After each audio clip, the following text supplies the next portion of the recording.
Well, thank you very much. Appreciate your being here. Just a statement before I talk about debates.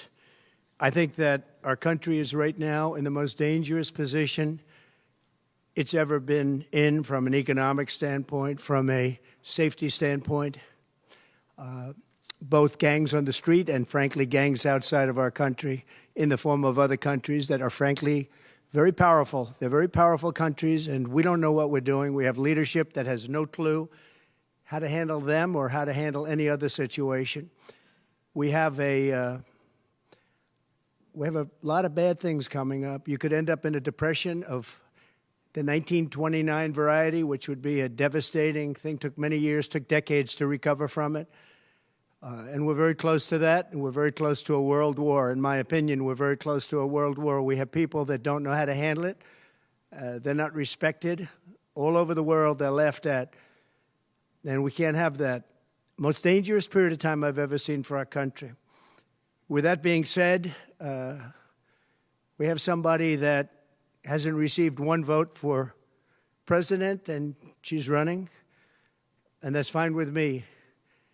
But we were given Joe Biden, and now we're given somebody else. And I think, frankly, I'd rather be running against the somebody else. But that was their choice. They decided to do that because Kamala's record is horrible. She's a radical left person at a level that nobody's seen. She picked a radical left man that is, he's got things done that he has positions that are just not, it's not even possible to believe that they exist. He's going for things that nobody's ever even heard of. Heavy into the transgender world, heavy into lots of different worlds having to do with safety. He doesn't want to have borders. He doesn't want to have walls. He doesn't want to have any form of safety for our country. He doesn't mind people coming in from prisons, and neither does she, I guess, because she's not, she couldn't care less. She's the border czar. By the way, she was the border czar 100%. And all of a sudden, for the last few weeks, she's not the border czar anymore, like nobody ever said it.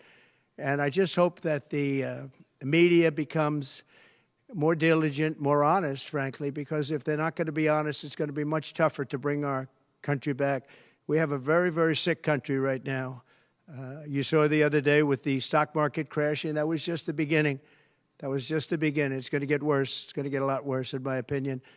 And fortunately, we've had some very good polls over the last fairly short period of time. Rasmussen came out today. We're substantially leading, and others came out today that we're leading, and in some cases substantially. I guess MSNBC came out, or CNBC came out also with a poll that was, has us leading. And leading fairly big in swing states. In some polls, I'm leading very big in swing states because they want safety. People want safety. They want security. They want respect all around the world for our country. They don't want this horrible culture that is developing, a culture of no common sense. It's really a culture of no common sense, and it's not what anyone wants. We want to have a safe country. We want to have a strong military. We want low interest rates, and we want to be able to have the American dream. We want to be able to have our youth be able to buy homes, housing, get good jobs. And we're really just at the opposite right now. It's so sad to see. But as a border czar, she's been the worst border czar in history, in the world history. I think the number is 20 million, but whether it's 15 or 20, it's numbers that nobody's ever heard before. 20 million people came over the border during the Biden-Harris administration. 20 million people. And it could be very much higher than that. Nobody really knows what the number is. Nobody knows. Nobody has a clue. And the gotaways, they call them the gotaways. The gotaways are at numbers. Somebody was quizzing me on it the other day. No, I don't think so, sir. I don't think so. They have no idea what those numbers are. But they're much higher than you would think. Just like far more people were killed in the Ukraine-Russia war than you ever report. Just like the October 7th would have never happened, Russia would have never hit Ukraine had the election result been called differently. It was a very bad call, but Russia would not have attacked Ukraine. October 7th in Israel would have never happened. You wouldn't have inflation. A lot of great things would have happened, but now you have millions and millions of dead people. and you have people dying financially because they can't buy bacon, they can't buy food, they can't buy groceries, they can't do anything. And they're living horribly in our country right now. With all of that being said, I think it's very important to have debates. And we've agreed with Fox on a date of September 4th. We've agreed with NBC, fairly full agreement, subject to them, on September 10th. And we've agreed with ABC on September 25th. So we have those three dates, and those networks, they're very anxiously awaiting that date and those dates. So we have September 4th, September 10th, and September 25th. We have spoken to the heads of the network, and it's all been confirmed, other than some fairly minor details. Audience, some location, which city would we put it into, but all things that will be settled very easily, I think it'll be very easy. The other side has to agree to the terms.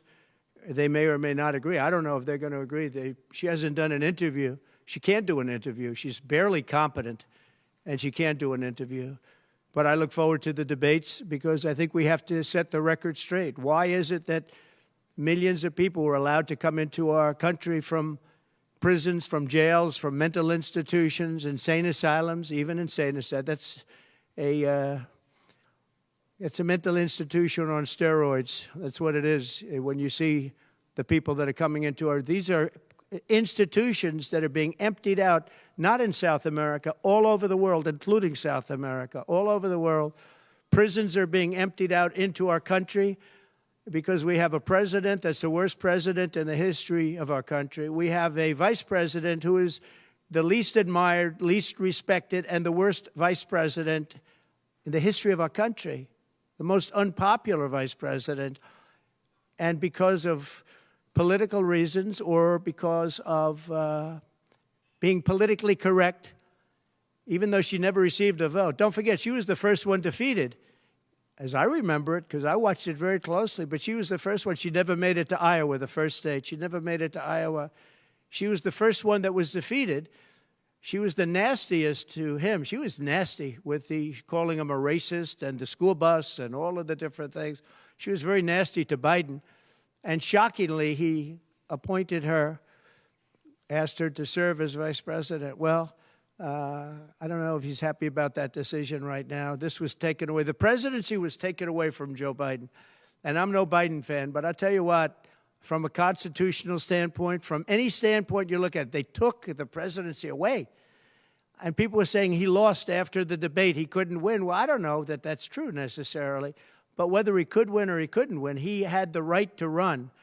And they took it away. They said they're going to use the 25th Amendment. They're going to hit you hard. Either we can do it the nice. I know exactly, because I know a lot of people on the other side, believe it or not.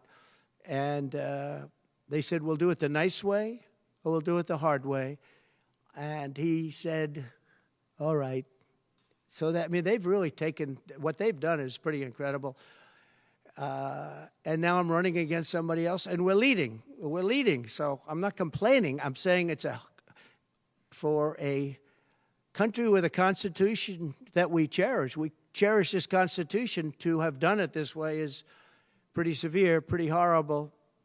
You would have thought they would have gone out to a vote. They would have had a primary system. They would have done something. But to just take it away from him like he was a child. And he's a very angry man right now, I can tell you that. He's not happy with Obama, and he's not happy with Nancy Pelosi, crazy Nancy. She is crazy, too. She's not happy with any of the people that told him that you've got to leave. He's very unhappy, very angry, and I think he also blames her.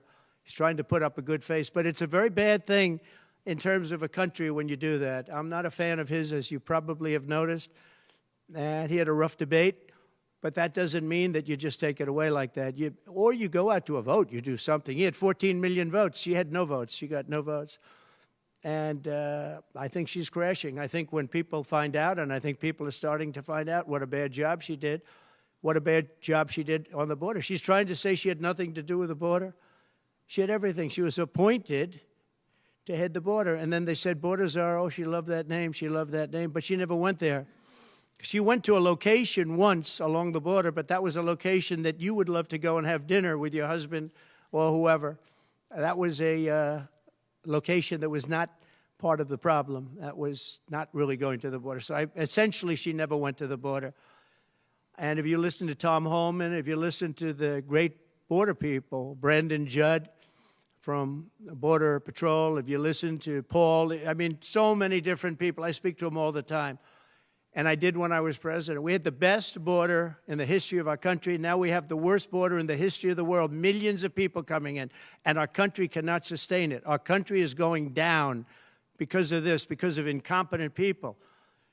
So I just look forward to these debates. I think it's very important that we have them. I hope she agrees to them, September 4th, September 10th, September 25th. And I think they'll be very revealing. I think they'll be very revealing. Do you have any questions, please? How have you recalibrated your strategy to compete against Harris? I haven't recalibrated strategy at all. It's the same policies, open borders, weak on crime. I think she's worse than Biden because he got forced into the position. She was there long before. She destroyed San Francisco. She destroyed California as the AG. But as the DA, she destroyed San Francisco. A friend of mine, Bob Tisch, all know the Tisch family. He was in many cities with companies. He said the greatest city in the country is San Francisco. That was about 20 years ago. And he passed away a while ago, and he would be looking down and said, what happened? He thought it was the best city in the country. He had divisions there, Lowe's. And he would be looking down in horror now when he sees she destroyed no cash bail, weak on crime. She's terrible. And yet they weaponized the system against me. They have me. I got so many lawyers. Now they want to delay cases. I won the big case in Florida. I won the big case. Nobody even wrote about it. The big case, the judge was a brilliant judge. And all they do is they play the ref with the judges. But this judge was a fair but brilliant judge. And as you probably heard, the big documents case, I won it. Now, Biden lost it because he didn't have presidential immunity. He didn't have the Presidential Records Act. He lost it. But the special, I call it prosecutor, special counsel, special prosecutor to me, he, appointed by him and appointed by Garland, he said the man's incompetent. He can't stand trial, but he can run for president. But we no longer have to worry about that because we have somebody that, in my opinion, is more incompetent. She couldn't pass her bar exam and lots of other things, and she should not be in a position. Because if she becomes president, our country is going to be a giant fail. It's going to fail. It's going to be a failure the likes of which this world has never seen. Yeah, please. No, how about you? A big part of your strategy before Harris became the nominee was going after and increasing the share of, do you hear me? You have to speak louder. Okay, great. A big part of the strategy for your campaign before Harris became the nominee was appealing to black voters. Yeah. You were really going after. In polls, we really see Harris gaining ground with that group. And I'm wondering how you are going to go after black voters now that she's the nominee and really winning them over. Well, it changes around a little bit. I'm getting other voters. Perhaps, I was doing very well with black voters, and I still am. I seem to be doing very well with black males. This is according to polls, as you know. It's possible that I won't do as well with black women, but I do seem to be doing very well with other segments, extremely well with Hispanic. Jewish voters way up. White males way up. White males have gone through the roof. White males way up. Now, I don't know. All we're doing is giving you the stats that you have. It could be that I'll be affected somewhat with black females, where we're doing pretty well. And I think ultimately they'll like me better because I'm going to give them security, safety, and jobs. I'm going to give them a good economy. We have a very bad economy right now. We could literally be on the throes of a depression, not recession, a depression. And they can't have that. They can't have that. So I think I'm going to do well with everybody, especially when the facts are out. Yeah, please, in the back. You're not leading the Jewish voters in your home state of New York. With that being said, what do you make of Kamala Harris not picking Josh Shapiro as her VP? Well, I don't know. I know Josh Shapiro. He's a terrible guy, and he's not very popular with anybody. I think that this election maybe is better than Josh Shapiro would have been. But I think other than Josh Shapiro, I think she had some good choices. But Josh Shapiro is not one of them. He's caused a lot of damage with a lot of people. And I don't think he would have been better. I think he would have been maybe the equivalent, maybe not as good. But they had some people that they were looking at that were good, far superior to her. They actually had a story where they had everybody, including, they had like 10 people that she was looking at and her. And they said she was the worst of all. In other words, she was the worst out of the 10 people and her.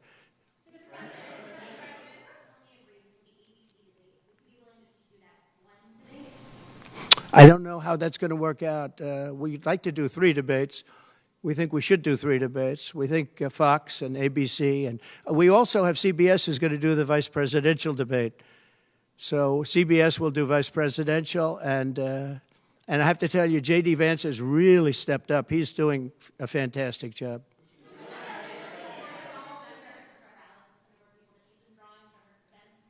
Say it. Are you worried at all about the size of Harris's crowds? Oh, give me a break. Listen, I had 107,000 people in New Jersey. You didn't report it. I'm so glad you asked. What did she have yesterday, 2,000 people? If I ever had 2,000 people, you'd say my campaign is finished. It's so dishonest, the press. And here's a great example. I had in Michigan recently 25,000 people, and 25,000 people we just couldn't get them in. We had in Harrisburg 25,000 people, and 20,000 people couldn't get in. We had so many. Nobody ever mentions that. When she gets 1,500 people, and I saw it yesterday on ABC, where they said, oh, the crowd was so big. I have 10 times, 20 times, 30 times the crowd size, and no, they never say the crowd was big. That's why I'm always saying turn around the cameras.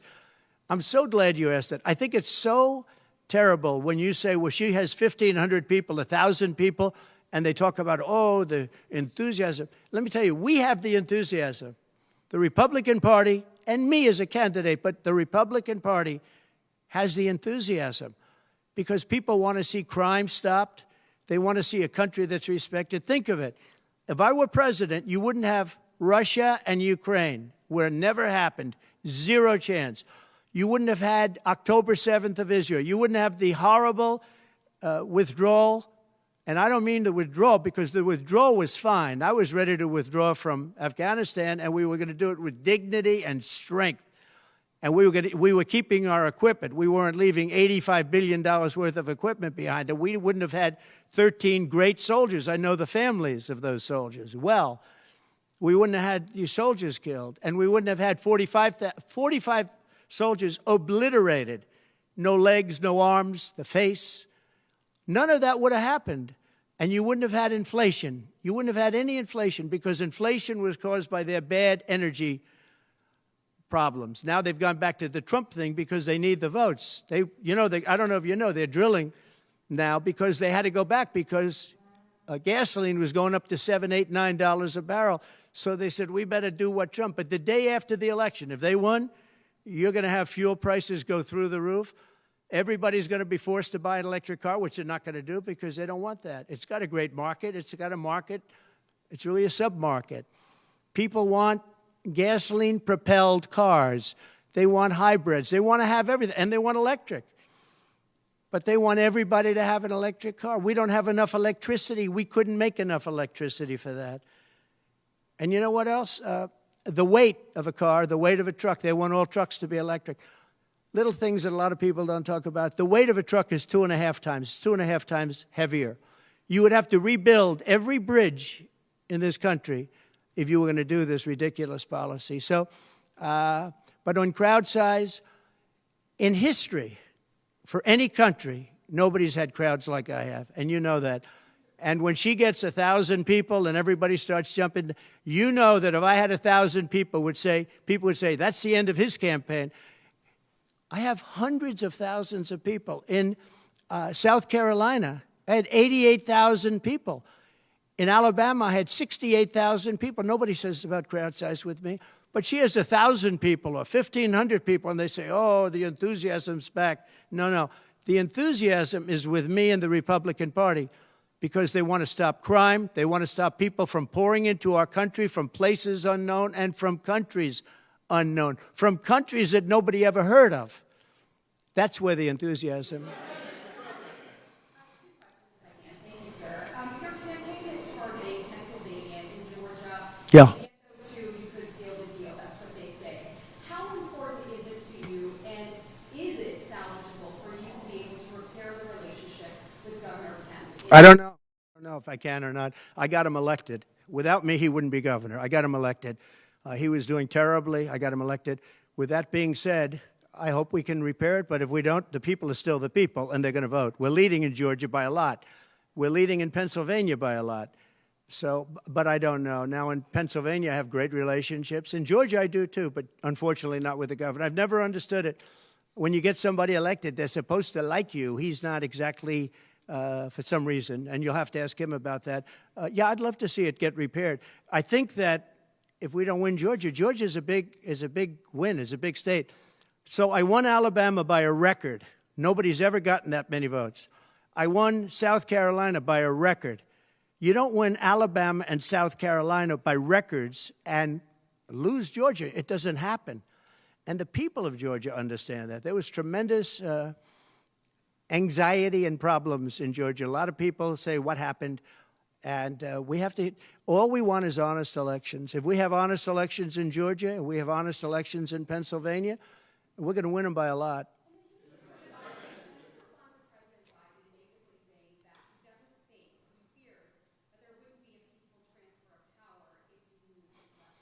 Well, he actually said it two ways. First, he said it incorrectly, then he corrected himself. Do you agree with that, right? You know, if you watch him, he said it two ways.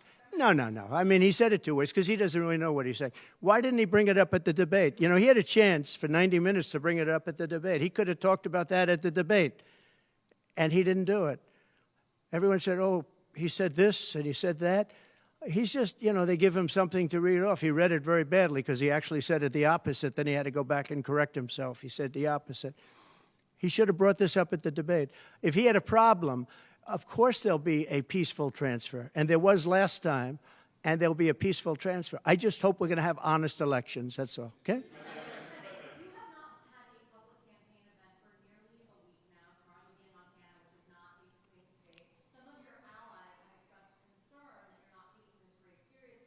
What a stupid question this is.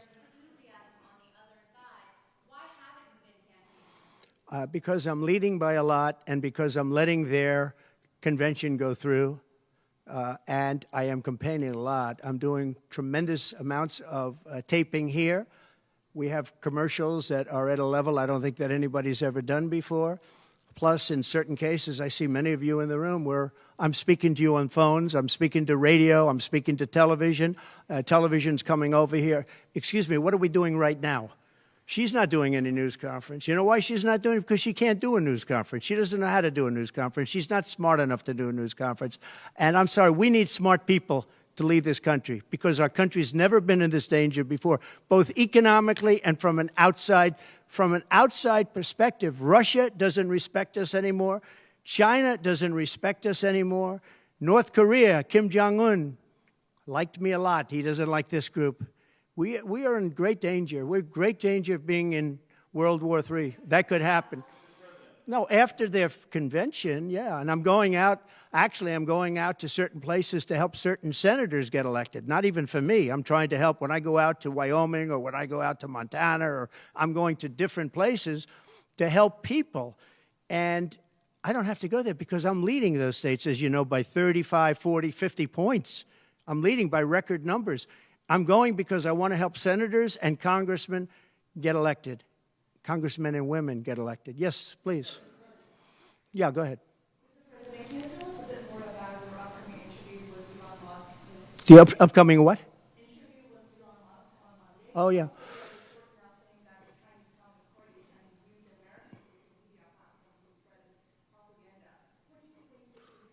Yeah, the Elon Musk. So, yeah, sure. So Elon called me. As you know, he endorsed me full-throated. Great endorsement. I respect Elon a lot. He respects me. and not easy for him to endorse, to be honest with you. You know, it takes courage to endorse people. Many people have courage and many people don't. He does have courage. And Elon endorsed me, and he asked me whether or not I'd do a show on Monday, and I think it's going to be Monday night. And I believe he's the host of the show, so it'll be very interesting. A lot of people are talking about it. I look forward to it. That'll be done on Monday night. And just a separate question, what do you think social media companies in America should do to combat potentially misinformation spread by the Chinese people? Well, you have a lot of misinformation spread about China, and you have a lot of misinformation spread about a lot of different places. I think I'm going to get along great with China. President Xi of China and I were very good friends. We met right here, right in that, except we had a beautiful sofa there, as opposed to what we have right now. Right now we have you. But President Xi and I had a very good relationship until COVID, and I held him responsible for COVID. It broke up our relationship, but I think we're going to have a great relationship, and I think it's going to be mutually beneficial. But we cannot have it where China is taking advantage of the United States, and that's what they were doing, as you very well know. Yes, please. Mr. President, you just said that it was a peaceful transfer of power last time when you left office. You didn't concede January 6th was a violent attack. How is that a peaceful transfer of power? What's your question? My question is, you think that last time it was a peaceful transfer of power when you left office? No, I think the people that, if you look at January 6th, which a lot of people aren't talking about very much, I think those people were treated very harshly when you compare them to other things that took place in this country where a lot of people were killed. Nobody was killed on January 6th. But I think that the people of January 6th were treated very unfairly, and they were there to complain, not through me, they were there to complain about an election. And, you know, it's very interesting. The biggest crowd I've ever spoken to, and I said peacefully and patriotically, which nobody wants to say, but I said peacefully and patriotically. The biggest crowd I've ever spoken to, and you've seen, Maggie, I was at the mall, I was at the Washington Monument, I was at the whole thing. I had crowds, I don't know who's ever had a bigger crowd than I have, but I had it many times. The biggest crowd I've ever spoken before was that day, and I'll tell you, it's very hard to find a picture of that crowd. You see the picture of a small number of people relatively going to the Capitol, but you never see the picture of the crowd. The biggest crowd I've ever spoken, I've spoken to the biggest crowds. Nobody's spoken to crowds bigger than me. If you look at Martin Luther King, when he did his speech, his great speech, and you look at ours, same real estate, same everything, same number of people, if not, we had more. And they said he had 1 million people, but I had 25,000 people. But when you look at the exact same picture, and everything's the same because it was the fountains, the whole thing, all the way back to from Lincoln to Washington, and you look at it, and you look at the picture of his crowd, my crowd, we actually had more people. They said I had 25,000, and he had 1 million people, and I'm okay with it because I liked Dr. Martin Luther King. Yeah, please.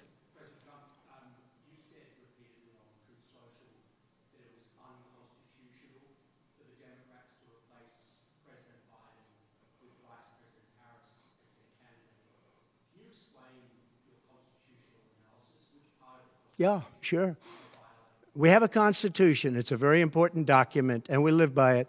She has no votes, and I'm very happy to run against her. I'm not complaining from that standpoint. And I hate to be defending him, but he did not want to leave. He wanted to see if he could win. They said, you're not going to win. After the debate, they said, you're not going to win, you can't win, you're out. And at first they said it nicely, and he wasn't leaving, and then you know it better than anybody. Wait a minute. So when you think about it, they said at first they were going to go out to another vote. They were going to go through a primary system, a quick primary system, which it would have to be. And then it all disappeared, and they just picked a person that was the first out. She was the first loser, okay? So we call her the first loser. She was the first loser when during the primary system. During the Democrat primary system, she was the first one to quit, and she quit. She had no votes, no support, and she was a bad debater, by the way, very bad debater. And that's not the thing I'm looking forward to, but she was a bad debater. She did obviously a bad job. She never made it to Iowa. Then for some reason, and I know he regrets it, you do too, he picked her, and she turned on him too. She was working with the people that wanted him out. But the fact that you can get no votes, lose in the primary system, in other words, you had 14 or 15 people, she was the first one out, and that you can then be picked to run for president, it seems to me actually unconstitutional. Perhaps it's not. Please.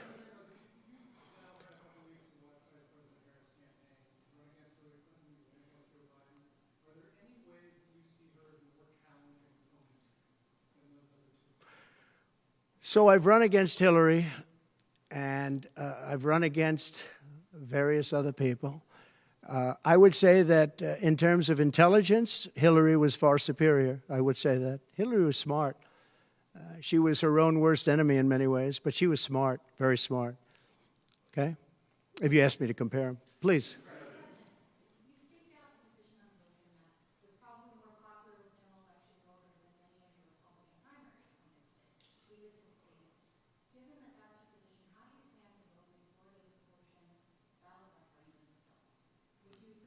Would you repeat that question, please? You have to speak up. Yes, sir. It's a hard room because it's very big, if you know. So this is worth $18 million. Oh, I see.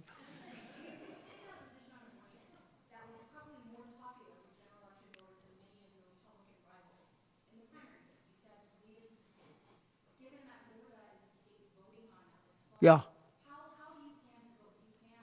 So I think the abortion issue has been very much tempered down, and I've answered, I think, very well in the debate, and it seems to be much less of an issue, especially for those where they have the exceptions, as you know. And I think it's when I look for 52 years, they wanted to bring abortion back to the states. They wanted to get rid of Roe v. Wade, and that's Democrats, Republicans, and independents, and everybody, liberals, conservatives, everybody wanted it back in the states, and I did that. Now the states are voting. And frankly, some of the votes are much more, if you could say, liberal than you would think. Ohio turned out to be, they had a big vote, and it turned out to be a much more liberal standing than people would have thought.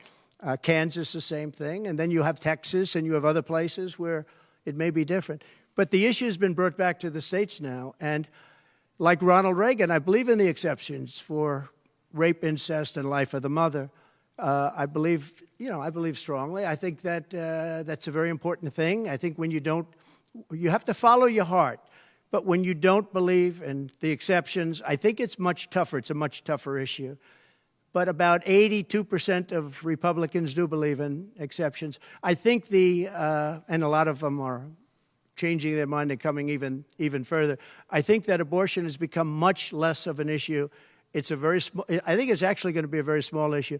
What I've done is I've done what every Democrat and every Republican wanted to have done, and we brought that issue back to the states. And now the states are voting on it.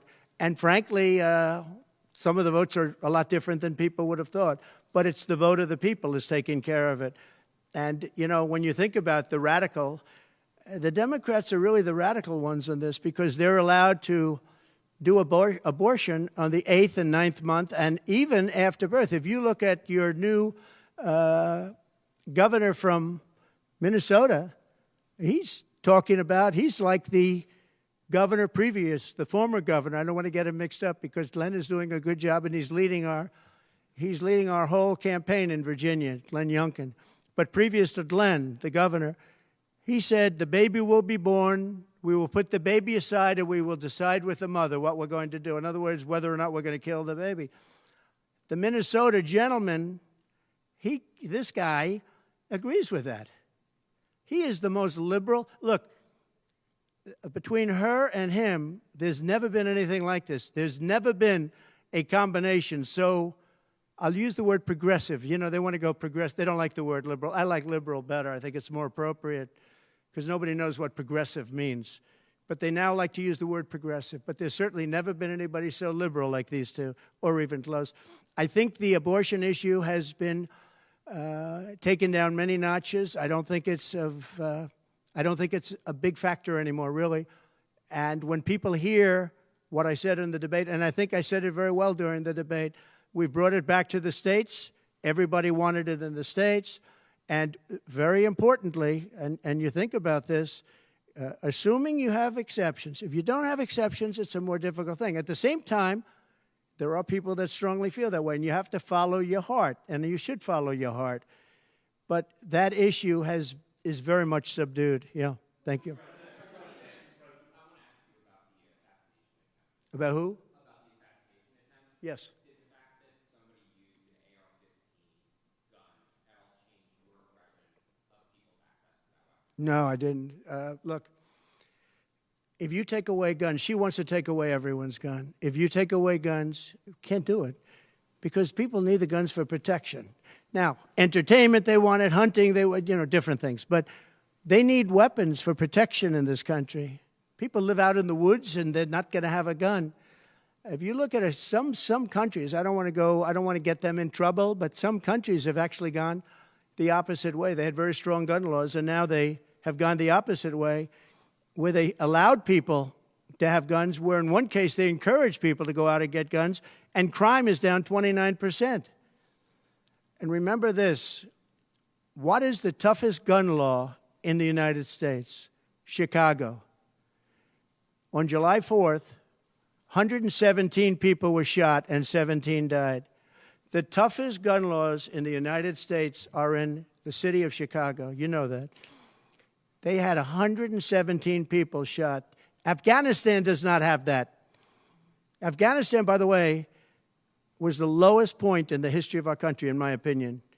That was the worst embarrassment to the history of this country, and I say Putin would not have gone into Ukraine if that didn't happen. When he saw the incompetence of Milley and all these guys that are incompetent, when he saw that happen, when they took out the soldiers first, they took out the soldiers first. If you go back and check your records, for 18 months, I had a talk with Abdul. Abdul was the leader of the Taliban, still is. But I had a strong talk with him. For 18 months, not one American soldier was shot at or killed, but not even shot at. 18 months, and then we had the disaster of the lift, where people were falling off airplanes from 3 times the height of the World Trade Center. I mean, terrible. But now our country has to be respected again. Please. Go ahead, please. There was reporting, I believe, in the New York Times that Kamala Harris said she might be open to the idea of a weapons embargo against Israel. I wonder if you could comment on that. What that means. I'd be against that. That Kamala is in favor of not giving Israel weapons? Yeah. That's what I hear. Look, she's been very, very bad to Israel, and she's been very bad to Jewish people. And I say it, if anybody I know is Jewish and they would vote for Kamala over me, they should have their head examined. If you think about it, I gave them Golan Heights. I gave them the capital of Israel, Jerusalem. I even built the embassy. I gave them no Iran deal. The problem is they didn't do anything with it. Iran was broke.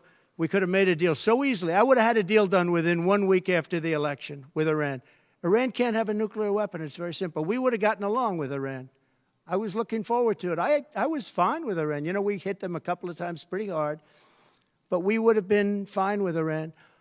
But I terminated that deal. I got them the Abraham Accords. Everyone said that's impossible. I got them the Abraham Accords. She's been very, very bad to Israel, and she's been very bad and disrespectful to Jewish people. And any Jewish person that votes for Kamala and her friend, her new friend, who I don't know if she knew him before, but I don't think he's too good. But anybody that votes for them, if you're Jewish or if you love Israel, you have to have your head examined. Go ahead, please.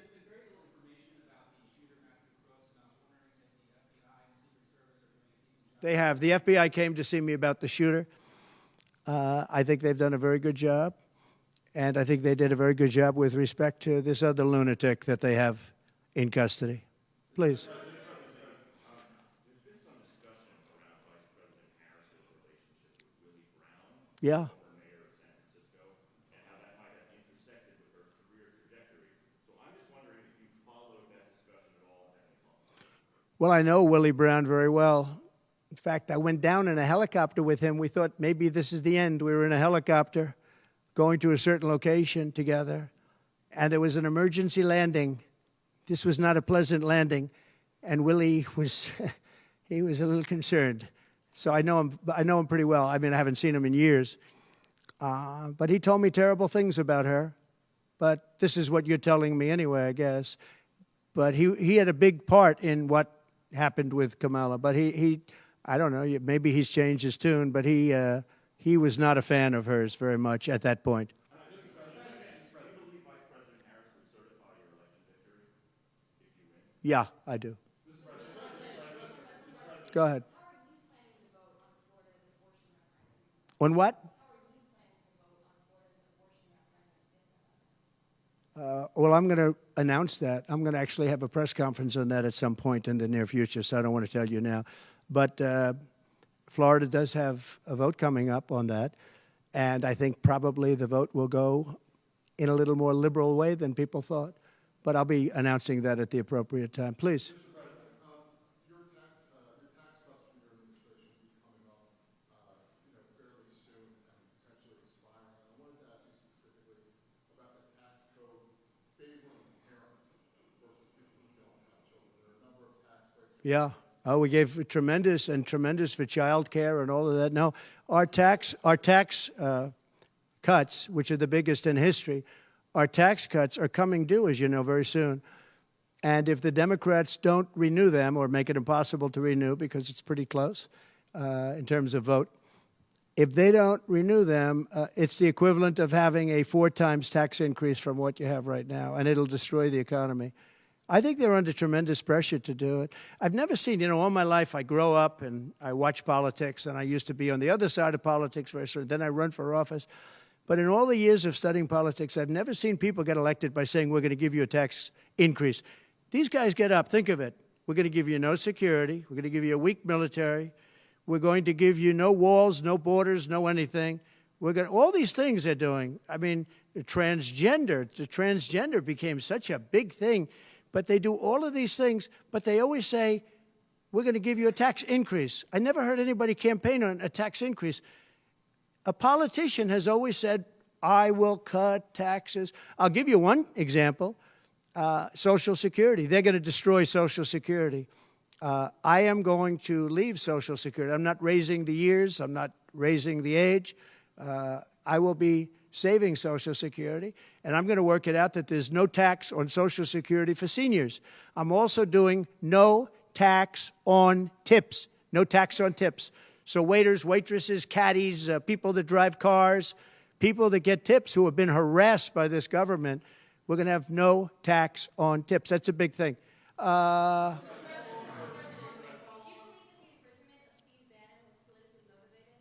Yeah, oh, absolutely, sure.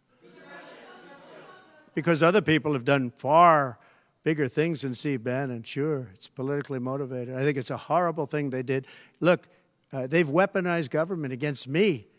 Look at the Florida case. It was a totally weaponized case. All of these cases, by the way, the New York cases are totally controlled out of the Department of Justice. They sent their top person to the various places. They went to the AG's office, got that one going. Then he went to the DA's office, got that one going, ran through it. No, this is all politics, and it's a disgrace. Never happened in this country. It's very common that it happens, but not in our country. It happens in banana republics and third world countries, and that's what we're becoming. We have no borders. We have bad voting regulations. Anytime you have mail-in ballots, you're going to have problems. France learned that lesson. France had all mail-in voting, and they went back to paper ballots, voter identification, voter ID. They went back to a normal system, one-day voting. They don't want to be around, voting for 64 days. And look, the election, I keep talking about November 5th, but the election really starts on September 6th. That's when it starts because it's early voting. We should have one-day voting. We should have paper ballots. We should have voter ID, and we should have proof of citizenship. Please. No, the gentleman in back. For who? You're going to have to talk louder, sir. Do you support continuation of tax credits for EVs? And secondly, what sort of political or policy advice does Elon Musk give you? Elon is a very different kind of a guy. He's a very big believer in the country, but he's very worried about the country. He's very worried about the country. And I don't know if it's good for him politically to have supported me, although I think we have a vast majority of this country does support me. But Elon, more than almost anybody I know, I mean, he loves this country. He loves the concept of the country. But like me, he says this country is in big trouble. It's in tremendous danger. Okay, please. Polls suggest overwhelmingly that Americans trust you more than Kamala Harris to fix the U.S. economy. I like this guy. I like him. What message do you have to Americans, sir, who are struggling to pay for everyday Yeah. groceries, rent? The polls have suggested. There are some polls that say we're going to win in a landslide. People are voting with their stomachs, meaning they're going to the grocery store. They're paying 50, 60, 70% more for food than they did just a couple of years ago. Look at what's happened to energy. Look at what's happened not only to their cars, where gasoline's gone from $1.87, $1.87, and we had moments when it was below that, but it's gone from $1.87 to $5, $6, and $7. And they take the strategic national reserves and they take it out, even though it's peanuts compared, it doesn't last long. But they're virtually empty now. We've never had it this low. And he's using that to keep the gasoline prices as low as possible. He's sucked all of the oil out, essentially the gasoline, to keep the price down a little bit, and it's had very little impact. But you know what? We have no strategic national reserves now. He's emptied it. It's almost empty. It's never been this low.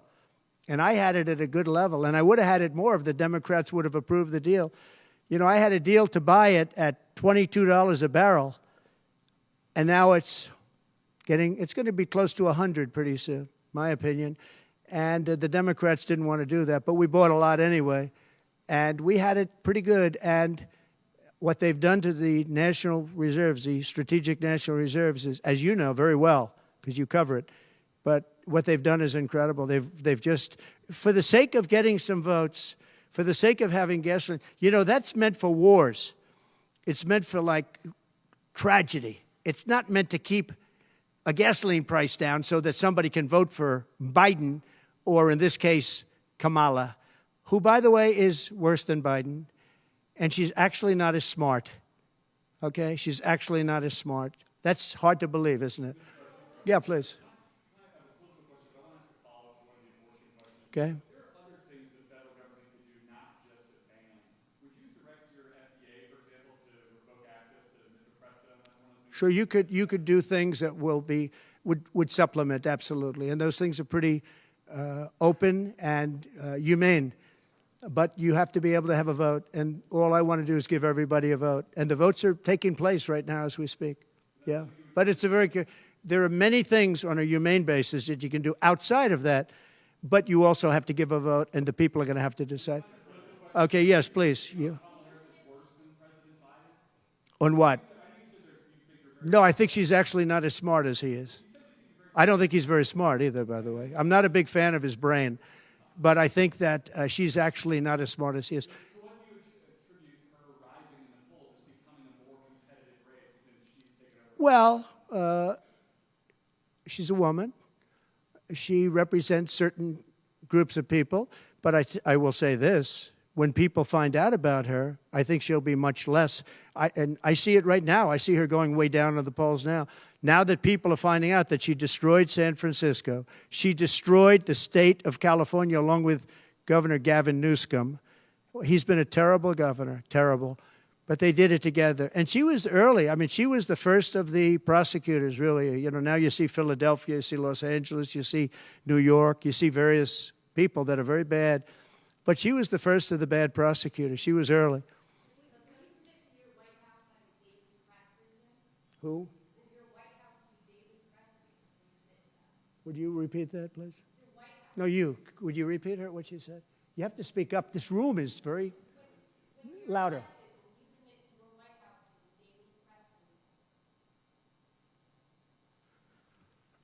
Do you hear her? A daily press briefing? Why would I do that?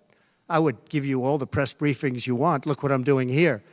But why would I do a daily press? You'd get tired of me very fast. No, but I will give you total access, and you'll have a lot of press briefings, and you'll have from me. Now, are you talking about from me or from a press secretary? Well, yeah, probably they'll do something. If it's not daily, it's going to be a lot. You'll have more than you want. Yeah, please. President Biden vowed not to pardon his son Hunter, who is now a convicted felon and faces more felony charges in his upcoming trial for alleged tax evasion. Would you consider granting clemency or a pardon? I don't think it's appropriate for me to talk about it. I think it's a tragic story. You want to know the truth. And I felt that with Hillary Clinton, too. You know, with Hillary Clinton, I could have done things to her that would have made your head spin. I thought it was a very bad thing. Take the wife of a president of the United States and put her in jail. And then I see the way they treat me. That's the way it goes. But I was very protective of her. Nobody would understand that, but I was. I think my people understand it. They used to say, lock her up, and I'd say, just relax, please. We won the election. I think it would be I think it would have been horrible for our country and we had her between the hammering of all of the files. And don't forget, she got a subpoena from the United States Congress. And then, after getting the subpoena, she destroyed everything that she was supposed to get. I thought it was so bad to take her and put her in jail, the wife of a president of the United States, and then when it's my turn, nobody thinks that way. I thought it was a very terrible thing. And she did a lot of very bad things. I'll tell you what, she was pretty evil. But in terms of the country and in terms of unifying the country, bringing it back, to have taken her and to have put her in jail, and I think you know the things as well as I do. There were some pretty bad acts that she did. I think it would have been very bad for our country. And a lot of my people, a lot of the MAGA, as they call them, but the base. And I think the base is 75% of the country, far beyond the Republican Party, because we're a party of common sense, and I'm a person of common sense. I want to have low taxes. I want to have strong borders. I want to have a strong military so that China and Russia, look, they've allowed China and Russia to do the impossible combined. They're natural enemies. They always have been, because China needs more land and Russia has it. They've always been natural enemies, and because of Obama, it started with him, and then Biden, because he didn't know what the hell he was doing, they've now become one force. And then now they're adding Iran to it, and they're adding North Korea to it. Pretty powerful force. This is something that is unthinkable that they allowed to happen.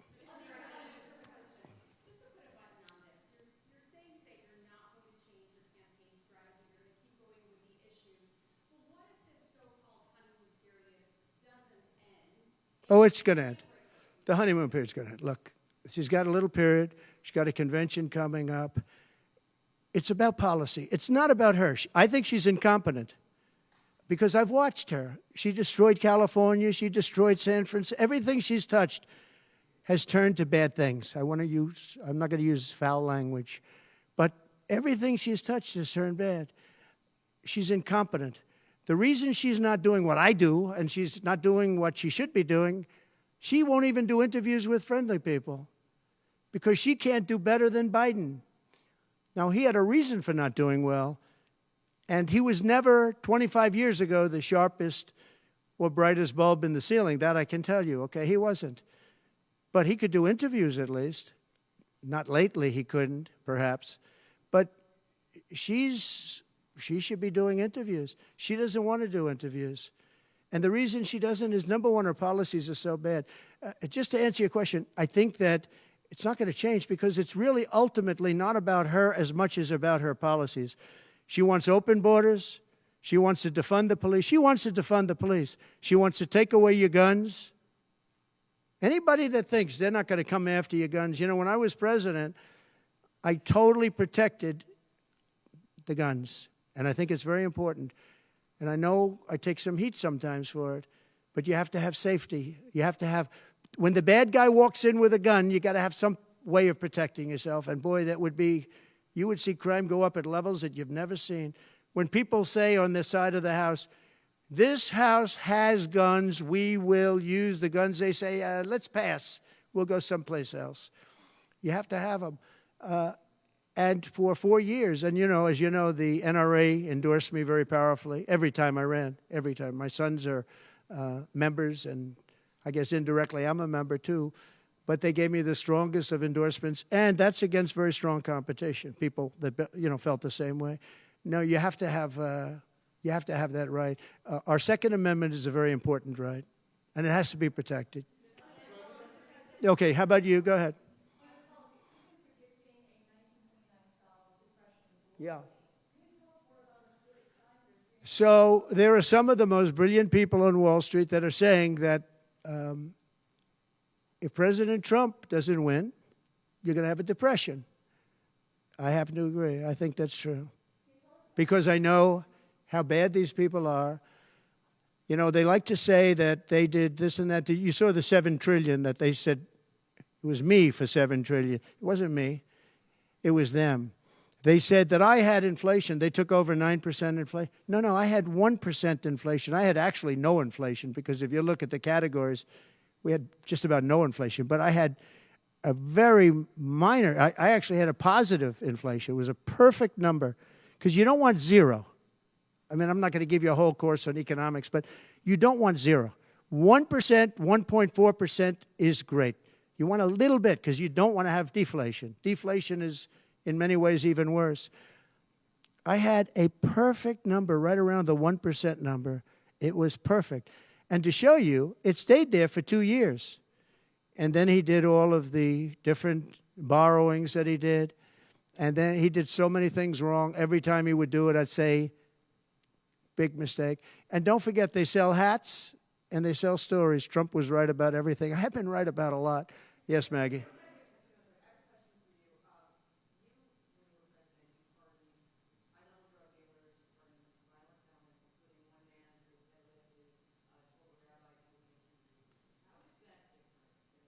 Well, we had a commission like other people do, and it's always complicated and it's always controversial.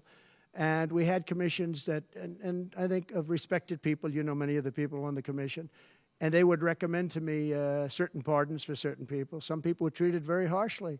A fantastic woman, as you know, she served 24 years for being on a phone call having to do with drugs. You know who I'm talking about. She was great. And she had another 24 years to go.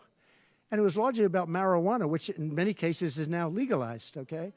But we had many very highly regarded people on a commission, and they'd recommend, and they'd put a reason why. Some people were, served time, but they served a lot of time for something that today people wouldn't even serve time by. Well, for the most part, I think they did. I mean, they did. They go through. They went through. I had a commission. It was a very important commission to me, and highly respected people. And frankly, they came up with some decisions that I wouldn't necessarily agree with, but I did it. But I let a lot of people out that had no representation. I went to people in jails, in prison that we respected. I said, how many of these people should be let out? We let out large groups of low-income people that were serving like 40 years for something that today you wouldn't even be put in jail for. We had very few people let out because I said I really don't want to let people out where they had a lot of violence, where they had killing, et cetera, et cetera. And for the most part, we didn't do that. Yeah, please. Thank you, Mr. President. Regarding the Fed, if you win in November, do you want more of a say over the Fed on issues like the interest rate? And do you think that On defense? or the Federal Reserve? Ah, And do you think Federal Reserve. expanding the economy given the current leadership? Right. Well, look, the Federal Reserve is a very interesting thing, and it's sort of gotten it wrong a lot. And he's tending to be a little bit late on things. He gets a little bit too early and a little bit too late. And, that's very largely it's a gut feeling. I believe it's really a gut feeling. And I used to have it out with him. I had it out with him a couple of times very strongly. I fought him very hard. And, we get along fine. We get along fine. But I feel the president should have at least say in there. Yeah, I feel that strongly. I think that in my case, I made a lot of money. I was very successful. And I think I have a better instinct than, in many cases, people that would be on the Federal Reserve or the chairman. Yeah. People going to prison for marijuana. Yeah. Harris supports rescheduling marijuana and also says that no one should go to prison for marijuana offense. Do you agree with those positions? Well, as we legalize it, I start to agree a lot more because, it's being illegalized all over the country. Florida has something coming up. I'll be making a statement about that fairly soon. But as we legalize it throughout the country, whether that's a good thing or a bad thing, it's awfully hard to have people all over the jails that are in jail right now for something that's legal. So I think obviously, there's a lot of sentiment to doing that. Yeah, please. Kamala Harris's father is Jamaican American, and she went to a historically black college. How is she only recently deciding to be black? Well, you'll have to ask her that question because she's the one that said it. I didn't say it. So you'll have to ask her, and I very much appreciate that question, but you'll have to ask her. But I've known her for a long time. I actually contributed to her campaign a long time ago because I was a developer. I contributed to lots of campaigns of Democrats, Republicans, and some were liberal and some were conservative. But you'll have to ask her about that. But to me, it doesn't matter. But to her, from her standpoint, I think it's very disrespectful to both, really. Whether it's Indian or black, I think it's very disrespectful to both. To me, it doesn't matter. Please, red dress, red dress. One in the assassination, is your ear fully recovered? Is there a scar? Do you have any Yeah, damage? pretty much recovered, yeah. I'm a fast healer. It's a hell of a shot, but I'm a fast healer. Yeah, pretty much recovered. Do you have any hearing damage from it? No, it didn't hit that. I got very lucky. It just hit the lobe, as they call it. Is there a scar on your ear? Yeah, a little bit, not much. On top. A little bit. An immigration question. You've been running on the idea of mass deportation. You said the biggest in American history, basically. Yeah. When Senator Vance has been asked about that, he sort of suggested that really you only need to go after people who've been convicted of crime. Well, we're starting that, yeah. So what are you really talking about here? How will you pay for it? We are going to start the largest mass deportation in the history of our country because we have no choice. It's not sustainable. And we are going to start with violent criminals, and we're going to start then with criminals. And our local police is going to work with us because they know everything about the people. They know their names. They know everything about them. They know their middle name. They know their numbers. And as you know, the other side is trying. You know, look, for years I wondered, why are they allowing these people to come in at levels like this? It was incredible. And I said two reasons. They're either really stupid, and I don't believe they're stupid, because anybody that can cheat on elections like they cheat is not stupid. Or, in the alternative, they have bad motives or they hate our country. And I used to think they hate our country. But lately I've seen where they're trying to sign these people up to vote. And they have to stop. They cannot let illegal immigrants vote in this upcoming election. All right, one more question. Go ahead, one more. Make it a good one, please. Okay, regarding Social Security taxes for seniors. Right. We talked about a lot. Experts say that the policy could increase the deficit by $1.6 trillion. So how would it work in your view? We have so many ways of making money in this country. We're not going to affect our Social Security. We're not changing it. And I proved that over 4 years. And we're going to do it. It's very unfair to people. They spend their life and they're great citizens and they pay in. We're not going to charge tax to Social Security, the seniors. We're not going to do it. We're not going to charge. And also tax. I say the two things. We're going to have no tax on seniors, Social Security, and we're going to have no tax on tips. Very simple. And we are a country that has so many different ways to make money. We have under our feet more liquid gold, I call it oil, and gas, than any country in the world, much more than Saudi Arabia, much more than Russia. We have so many different ways we can make money. We're not going to hurt our seniors with Social Security, and we're not going to charge them tax. Okay?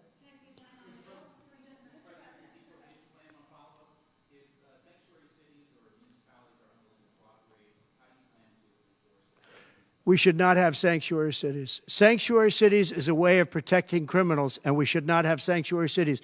And if you go to California, and I know it well, I have property out there, great property. If you go to California and you ask the people of California, do they like the idea of sanctuary cities? They don't like it. They're tired of it. They're tired of crime. They're tired of what's happened to our country. Our country's become a crime-ridden mess, and we're going to stop it on November 5th. Thank you very much, everybody. Thank you. Thank you. Well, you've been listening to Donald Trump now for about the past hour. In fact, well more than an hour, taking questions and answers from the press, one of his first press availabilities in month. But he spent a long time taking questions here this afternoon on a wide range of topics. One of the key takeaways here is that he did announce, as he telegraphed yesterday in Fox and Friends in the morning, that he has agreed to, at least his campaign has agreed to, and that's an important qualifier, that they've agreed to some network debates on possibly September 4th, September 10th, and again on September 25th. And he acknowledged that the Harris campaign has not yet accepted those dates, but at least those are some dates he's throwing out there for some network television interviews. You've just been watching this Fox 9 Live Alert, the press conference coming from Mar-a-Lago. We are now going to transition to Michigan, where Vice President Kamala Harris and her running mate, Minnesota Governor Tim Walz, will be speaking to members of the United Auto Workers at a Detroit area union hall. Now, Harris and Walz, of course, as many of you know, are on a tour of 7 battleground states, and Michigan, of course, is a big one. They were in Wisconsin yesterday in the Eau Claire area, but Michigan, and they're going to be going on to Nevada and Arizona this weekend. So we are going to take you now to the UAW Hall in Detroit, where we are waiting for both of them to come out and address supporters there, and they will pick it up as soon as they hit the stage.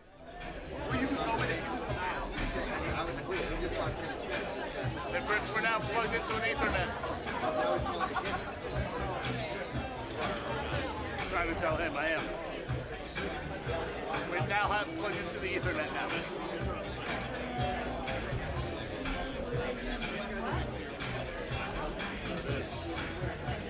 Oh, yeah. Thank you.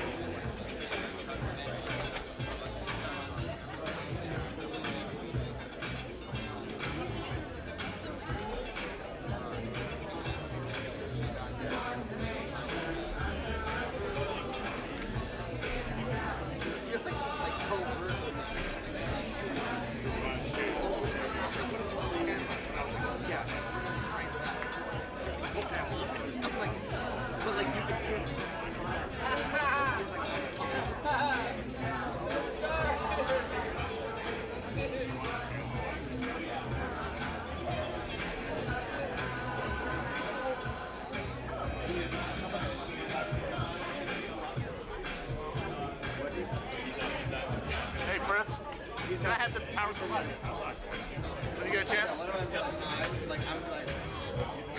going to disturb you there.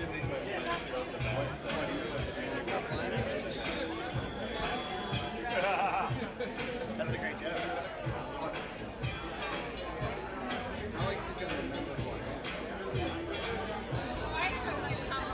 Thank you, sir. 2019 about a daughter of I was like, at the time it was just, it was the week before the campaign.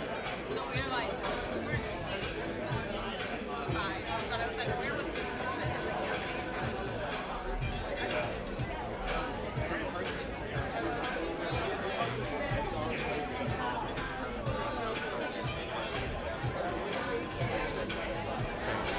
Her and daughter are pretty good. Like,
bureaucracy and try to get them out. He's an important people. Always take care of it. Nothing stopping that. I know. I almost heard it. Oh, you're right. Yeah. I mean, you got a fact. I was really funny. I don't know that. No one can stop it. Well done.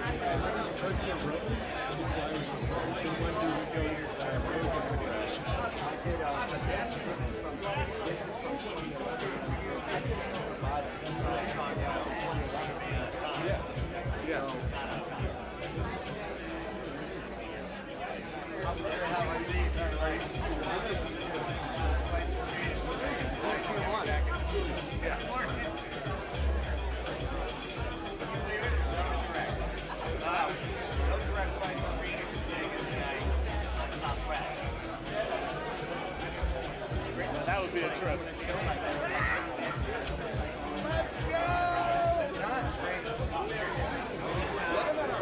Just go.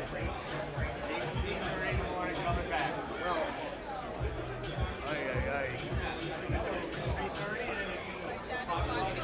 It's like the governor says, just sleep in your bed.